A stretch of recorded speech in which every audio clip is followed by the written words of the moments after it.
irmãos, abram comigo em Gênesis, no capítulo 12, diz: Deus chama Abraão e lhe faz uma promessa.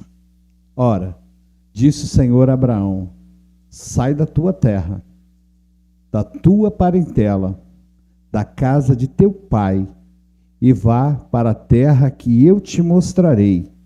De ti farei uma grande nação. Só até aqui, irmãos.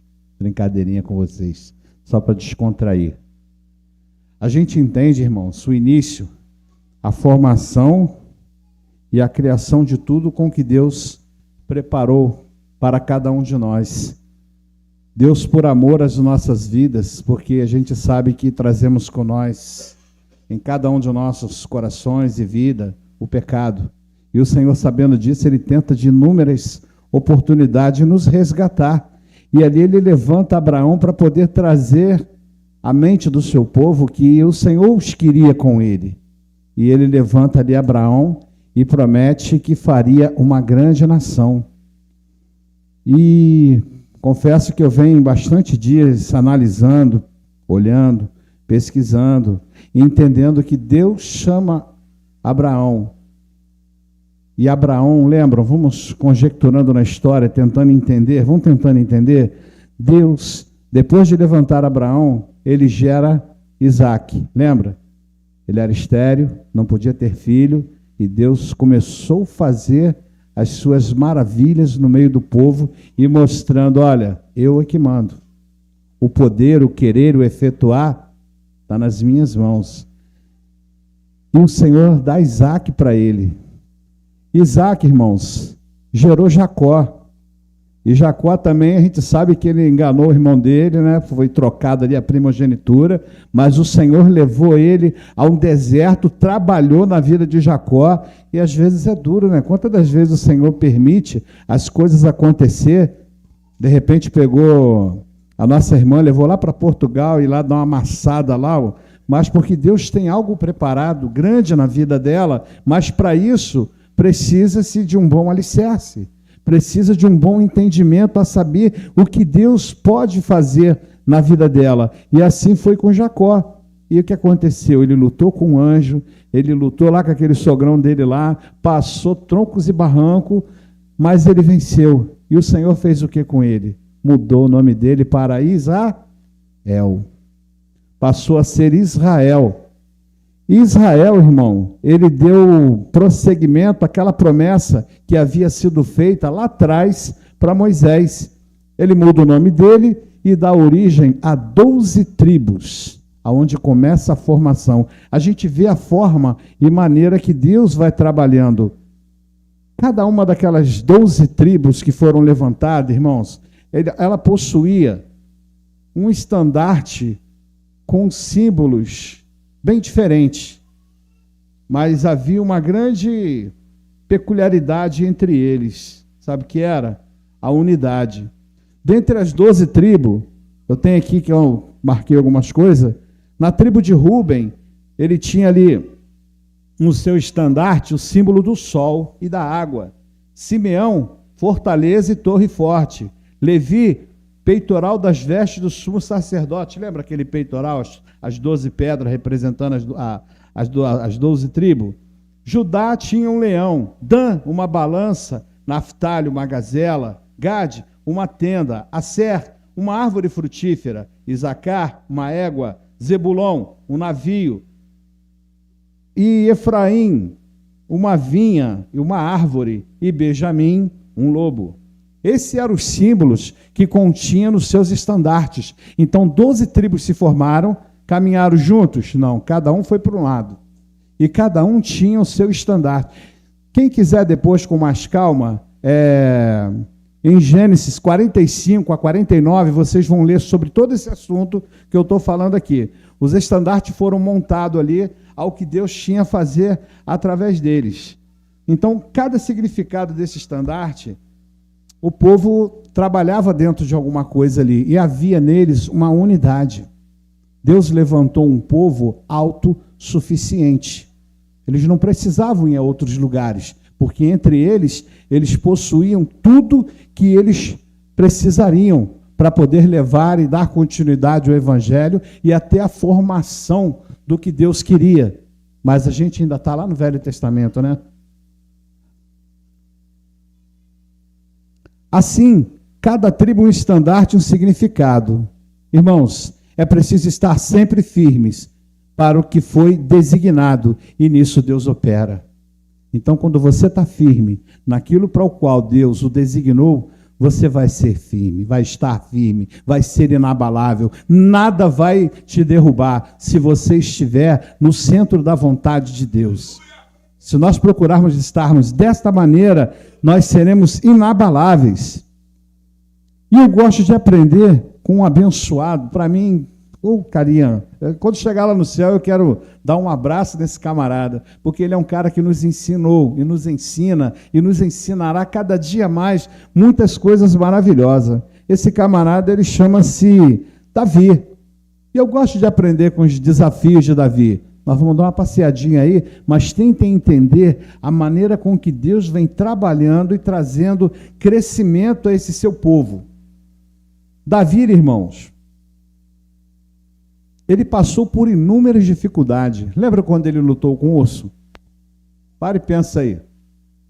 O Nilo, fortão assim, ó, parrudão. Bate um urso negro diante de você, Nilo. O Nilo apenas com um cajado e uma funda na mão, talvez uma faquinha de cortar pão. O que você faria? Ele ou você, né? Mas aí, vamos ver, né? Aí o nosso pastor se coloca de frente, aí parece aquele leão. Davi pôde derrotar o leão, um inimigo que se levantou facilmente. Quantos dias talvez ele tenha lutado com aqueles animais? Talvez horas. Mas foi um curto espaço de tempo onde Deus trabalhou e mostrou. E ele reconhecia, porque ele sabia e ele dava toda a honra, a glória a Deus, porque ele sabia que era impossível ele derrotar um urso, ele derrotar um leão. Mas foi só isso que Davi atravessou? Não. Vamos tentar adivinhar, vamos tentar entender qual teria talvez sido um dos grandes desafios ao qual Davi encarou dentre os seus inimigos, ao qual levantou contra ele. Aí vem Golias, pá, um camarada gigante, e o exército fica confrontando um com o outro, sem saber o que fazer, o exército de Israel cheio de medo, e quem é que vai encarar Golias? Aí surge aquele tampinha, um menino para lutar contra um gigante. O gigante, ele levou 40 dias desafiando uma pessoa para que lutasse com ele, mas em menos de alguns minutos, talvez, ele ficou sem a cabeça dele, quando começou a batalha. Então, talvez mesmo sendo um gigante, Davi não caiu, mas ele permaneceu ali firme. Quem tem acompanhado, eu sempre falo até com o pastor, eu acompanho muito essa novela do 13, que fala a respeito dos reis. E essa conjecturação que eu vou falar agora não tem respaldo bíblico para ela, mas eu tive pesquisando, existe umas 4 ou 5 respaldo para essa palavra que eu vou falar aqui agora. Mas ninguém sabe qual é a certa, ou se talvez fosse, mas eu achei interessante. Então, uns falam a respeito desse combate de Davi com Golias, mas a que mais assim me tocou foi que Davi, quando ele parte para lutar contra Golias, ele passa num riacho e ele escolheu uma pedra. Foi isso? 5 pedras. Quando ele derruba Golias, ele testou com quantas? Uma só foi suficiente. Quando ele luta com Golias, ele derruba Golias com apenas uma pedra e ele é vencedor, corta a cabeça dele, ele volta lá para entregar a cabeça a Saul, mas Abner, que era o soldado lá, o guerreiro de Saul, começa a querer caçoar dele, né? Isso na novela eles dizendo. Eu achei aquilo interessante, mas é um dos respaldos mais próximos ao que a gente pode tentar entender que possa ter acontecido. Então Abner diz para ele assim: mas menino, você levou 5 pedras. Aí ele riu, caçoou, e falou assim: talvez você errasse, aí você teria outras para usar. Porque todo mundo de armadura, lança, espada, e ele com uma funda e 5 pedras dentro do alforje. Aí Davi olha para ele e fala assim, não, simples, não. É porque a minha intenção era específica para cada uma das pedras, porque havia 5 gigantes. Olha, era o momento todo mundo dá um glória a Deus, né? Como o pastor fala, eram 5 gigantes. Davi passa no riacho, pega 5 pedras, a expectativa dele é que se os outros 4 vêm defender aquele que ele arrancou a cabeça, ele tinha mais uma pedra para cada um. Sabe o que é isso, irmãos? É confiança. É acreditar. E Davi, ele era assim, ele tinha uma confiança inabalável na presença do Senhor. Ele sabia que Deus era com ele e que nada era impossível. E ele conseguiu conquistar. Será que foi esse o maior dos desafios de Davi? Acredito eu que também não foi o gigante. Também. Sabe qual tem... Eu entendi, eu falei assim, rapaz, realmente pode ter sido. O maior desafio de Davi foi ter encarado o lobo. Vocês já leram na Bíblia sobre isso? Quem foi esse lobo, pastor? Saul. Lembra que eu li aqui nos estandartes? Saul era da tribo de Benjamim. E no estandarte dele havia um lobo. Quando, se vocês tiverem curiosidade, forem lá de Gênesis 45 a 49, vocês vão ver que ali... Ai, que os nomes somem assim às vezes da minha mente. Mas quando o pai dele ali, Isaac, começa a designar cada um dos estandartes, especificar, ele dizia que o lobo era aquele que iria destruir e pegar os seus despojos e distribuir também os despojos. Irmãos, foram inúmeras tentativas. Davi, quando foi ungido rei, foi quando jovem. Mas Davi só veio assumir o trono lá na frente. Como jovem ele veio, ele lutou contra o leão, contra o urso, ele derrotou o Golias, se tornou soldado, ele não sabia pegar numa espada.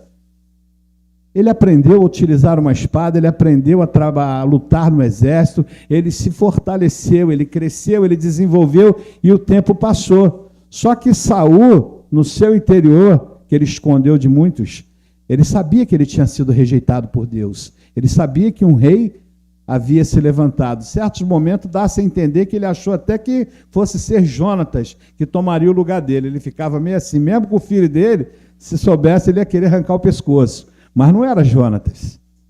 Quando ele pisa na bola, que ele faz o sacrifício, porque não tem paciência de esperar Samuel chegar, e os soldados o pressionam, e ele faz o sacrifício, Samuel chega para ele e diz que ele errou grandemente. E naquela ali, ele começa a vir uma rejeição com Saul. Ele passa a rejeitar aquilo que Saul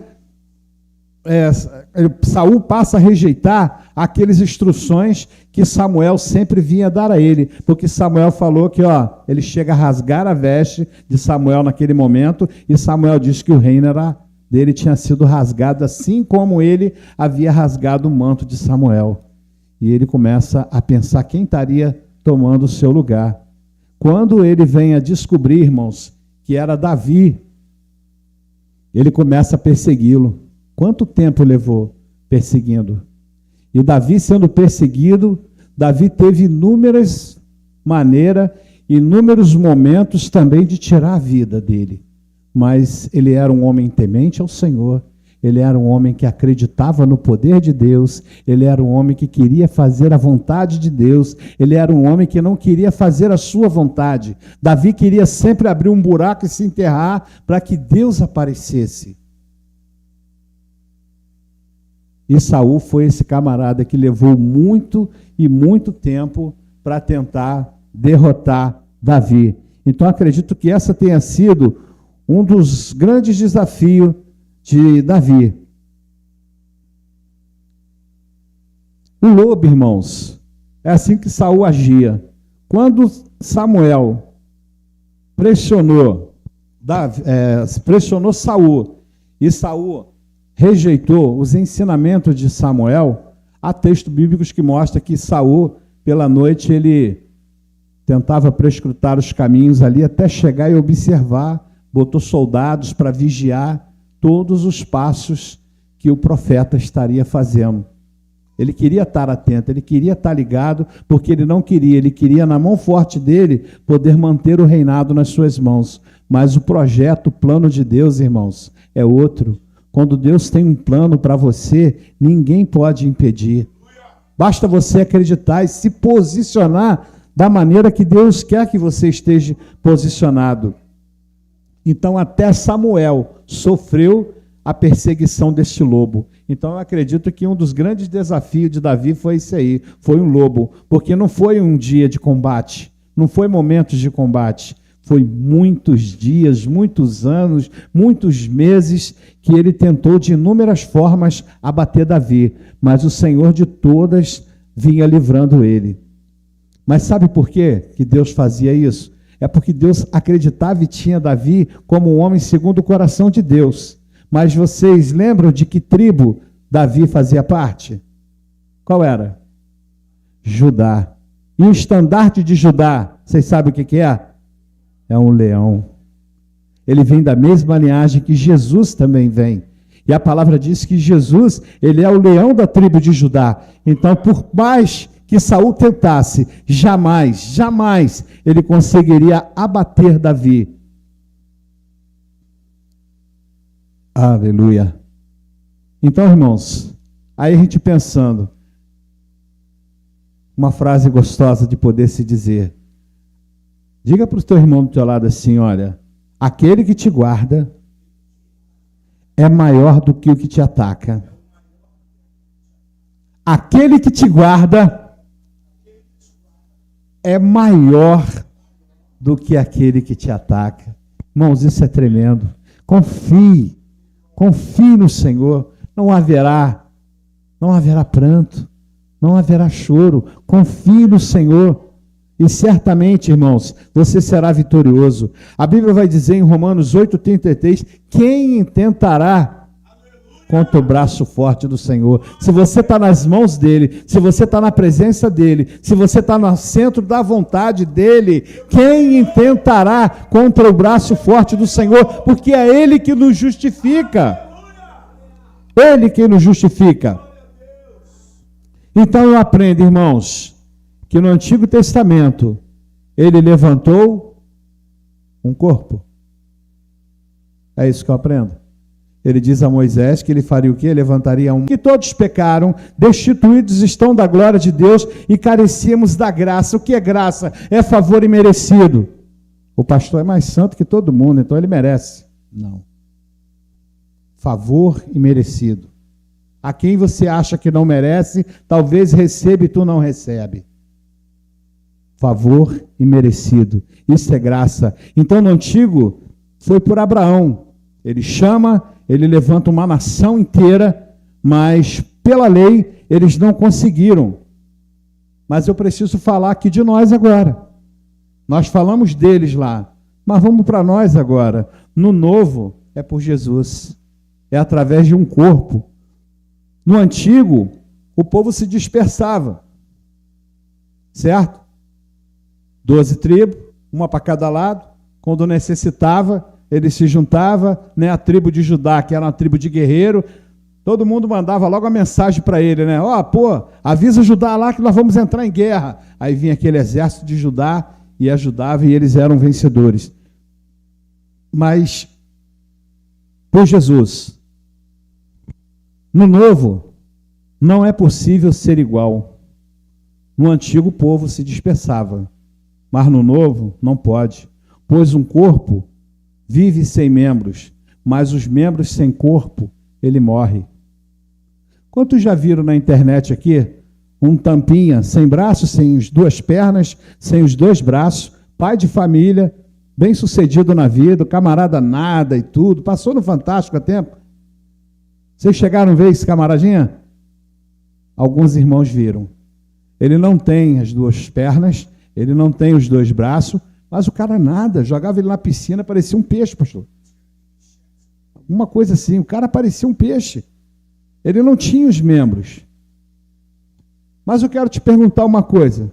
Será que as pernas dele e os braços dele estão guardados na geladeira em algum lugar, protegido? O que aconteceu? Foi-se. Perdeu. Mas e o corpo? O corpo está lá, nadando, tem mulher, tem filhos, está lá feliz da vida, e uma mulher bonita, e feliz da vida o camaradinha sem as duas pernas, sem os dois braços. O que eu gostaria de trazer para vocês aqui, irmãos? O corpo sem os membros, ele vive, mas os membros sem o corpo, ele morre. Por que muitos estão fora da igreja, estão no Cristo em casa? Por que muitos às vezes abandonam a fé e acham que ele é a igreja? Ele não precisa estar aqui, não precisa estar debaixo da submissão de uma liderança, ele não precisa estar envolvido com ninguém, mas nós precisamos, irmãos. Nós precisamos. Os meus pés, sozinho, não conseguem calçar um sapato. Ele precisa das minhas mãos. Os meus pés, para sustentar o meu corpo, ele precisa que as minhas mãos levem comida na minha boca para poder manter o corpo forte. Senão ela vai cair também. Nós somos membros uns dos outros. Nos membros corre sangue. No corpo, o coração bombeia, o sangue corre por todo o corpo e mantém os seus membros vivos. Mas quando são amputados, eles morrem. Como ser cristão? Como ser um crente sem estar debaixo de uma liderança? Como ser cristão sem estar ligado a uma igreja? Se Cristo mesmo levantou lá, Pedro, sobre ti edificarei a minha igreja. Como é que nós vamos viver dessa forma? Então, se somos membro, se fazemos parte de um corpo ao qual Cristo é a cabeça, e eu tenho que receber a orientação dele, não é a minha mão dizer, cara, tu tem chulé, não vou botar a mão em tu não. Não, tem que amar meu pé, porque, pô, mano, aí, valeu, tu mantém meu corpo de pé, e o pé vai dizer, pô, beleza, tu tá alimentando aí, tá mandando energia, e nós vamos junto caminhar e vamos vencer essa batalha. Somos um só, irmãos. Por isso a Bíblia fala de unidade, por isso ela compara como um corpo. Lá atrás, era uma nação, farei de ti uma grande nação, serás conhecido como grão de areia, mas mesmo assim não deu certo.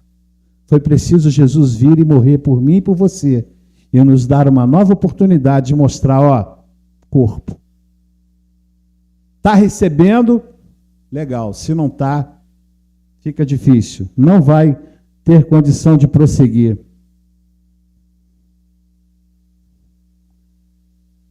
Irmãos, uma das maiores estratégias de Satanás é fazer com que os membros saiam do corpo e o sangue pare de circular, para que os membros morram. Isso é uma estratégia que Satanás tem usado. A finalidade dele é trazer esfriamento à igreja. Jesus está prestes a vir buscar a sua igreja. A finalidade dele é trazer esse esfriamento sobre as nossas vidas. E uma coisa interessante, irmãos. Eu sou corpo, sozinho. Não vou vir mais para Ramá. Vou ser crente em casa. Eu vou ser corpo de Cristo? Não vou. Sabe por quê? Porque a Bíblia diz que eu sou o templo do Espírito Santo e não o corpo de Cristo. Corpo de Cristo formamos agora. Eu, tu, você, ele, nós somos corpo de Cristo. Sozinho, eu sou templo do Espírito Santo. Juntos, o sangue dele flui através de nós. Por isso eu preciso de vocês. E por isso eu sei que cada um de nós precisamos um dos outros, para que nós possamos prosseguir em levar a palavra de Deus, para que muitos sejam alcançados. Nós precisamos estar juntos, nós precisamos ser esse corpo. Por isso que a gente canta, né? Somos corpo, assim bem ajustados, totalmente ligados, unidos. É dessa forma. É unidos, juntos, na presença do Senhor. Você sozinho, irmãos, não é corpo. Nosso Deus sempre trabalhou na comunhão. Por isso, o seu nome, sabe qual é? Qual foi o nome que Isaías dá a Jesus quando ele disse que ele viria? E o seu nome será Emanuel. O significado é Deus comigo. É isso? É Deus conosco. Então, quando eu tomo a atitude de não querer saber de igreja, para quê? Para botar dízimo no bolso do pastor? Para botar oferta no bolso dele? Não, vou ficar em casa. Eu não consigo, irmãos. Eu não consigo ser corpo de Cristo. Eu sou o templo do Espírito. Eu preciso estar em unidade com todos vocês, debaixo de uma liderança ao qual Ele intercede por nós. Ele intercede pela nossa família. O cargo que Ele segura é difícil, sabe por quê? Pare e pensa. As nossas mentes, nós somos seres pensantes. E a gente não pensa igual. Aqui não tem um monte de robô. Aqui tem cada um que pensa de forma diferente. Agora, vocês parem, tentem entender a mente de um líder de Deus para conseguir conciliar todas essas cabecinhas diferentes a entender que o caminho para o céu é através da palavra. Porque cada um quer botar suas axiologias, quer botar aquilo que ele quer, mas a Bíblia é nosso guia de fé e de prática. E nós precisamos fazer com que esse corpo funcione da forma correta, como a Bíblia nos orienta que ela deve ser. Então o nome dele é Emanuel, é Deus conosco, e não sim Deus comigo. Eles andam em comunhão, Pai, Filho e Espírito, vivem em eterna comunhão desde os primórdios, desde o início, a comunhão.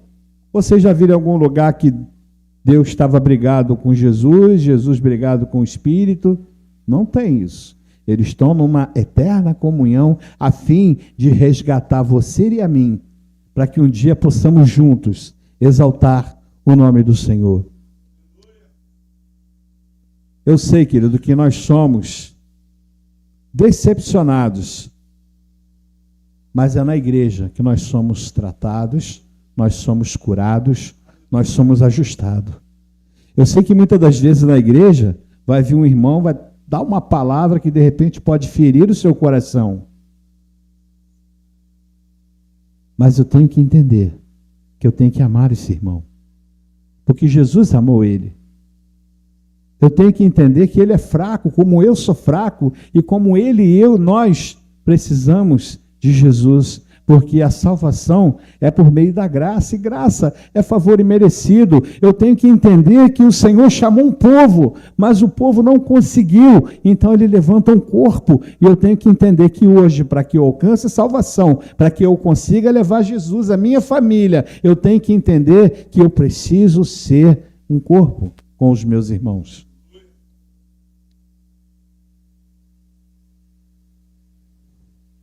Acima de tudo, vale ressaltar: o cabeça é Cristo. Então, se ajuste e se achegue ao corpo. Seja membro onde o sangue circule e não deixe Satanás te iludir e te afastar. A luta dele, irmãos, é severa. Antigamente, a gente via muito manifestações, até mesmo dentro das igrejas. Pessoas possessas entravam, era manifestado. Só que o diabo viu que aquilo ali, as pessoas já estavam careca de ver aquela situação. Então hoje ele, muitas das vezes, ele entra e senta do teu lado. Às vezes ele buzina, e ali, aquele irmão, ele não gosta de você não, te olhou atravessado. Ou então o irmão fala alguma coisa e diz isso para ele. Aí você fala, fere o coração. Aí abre a janela, aí eles vão entrando. Porque é assim que ele trabalha. Ele trabalha através das janelas abertas. Ele trabalha através das fissuras que nós deixamos no nosso coração, um contra os outros. E não deixamos o amor de Cristo, o verdadeiro amor de Cristo, fluir a ponto de entender, a ponto de dizer: meu irmão, me perdoa. Eu preciso de você. Eu preciso de você, meu irmão. Nós precisamos entender isso. A formação do corpo de Cristo. Ele chamou uma nação uma nação não conseguiu. Foi preciso Jesus vir à cruz. E através da cruz, a formação do corpo. E eu preciso ser membro nesse corpo. Guardem isso agora que eu vou dizer para vocês. Eu digo para o teu irmão assim, olha, corpo sem membro vive. Corpo sem membro vive. Lembra do carinha lá, sem os braços e sem as pernas. Feliz da vida, pai, eu acho que de 2 ou 3 filhos, e feliz da vida com a sua esposa lá, nadando, pulava na piscina e saía do outro lado feliz da vida. Mas o membro, sem o corpo, ele morre, irmãos. Se você é membro, mas não está ligado ao corpo, você vai morrer. Só a mãozinha da família. Mas, irmãos, pensem nisso. Reflitam. Se quiserem saber um pouco mais acerca daqueles estandartes, eu achei tremendo os seus símbolos. Lembre-se, Gênesis 45 a 49, você vai ver cada detalhe daquele ali. Mas lembre-se de uma coisa, irmãos, nós não somos nação, nós somos corpo de Cristo, ligados um ao outro.